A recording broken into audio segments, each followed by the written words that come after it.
Hey guys, welcome to the channel। आज हम सीखने वाले हैं और भी कुछ English sentences. So let's go. मैं अक्सर वहाँ जाता हूँ। I often go there. I often go there.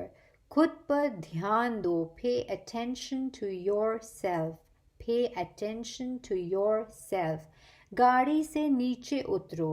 Get off the car. Get off the car. घर में आग लगी है। The house is on fire. The house is on fire. आपका फोन बज रहा है। Your phone is ringing. Your phone is ringing. सच हमेशा कड़वा होता है। The truth is always bitter. The truth is always bitter. तुम इसी के लायक हो। You deserve this only. You deserve this only. तुम कितने बजे सोते हो? At what time do you go to bed? At what time do you go to bed? पूरी दुनिया उसे जानती है। The entire world knows him. The entire world knows him.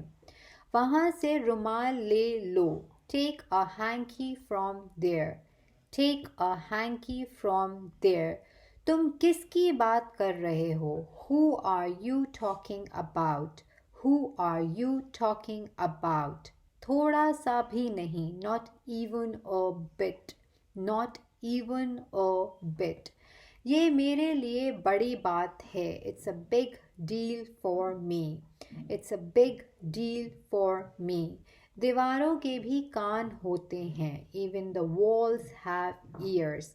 Even the walls have ears. उसकी किस्मत खराब है. He has bad luck. He has bad luck. ये बैग बहुत भारी है. The bag is very heavy. The bag is very heavy. Thank you for listening to the video. Do subscribe, like और share भी करना मत भूलना।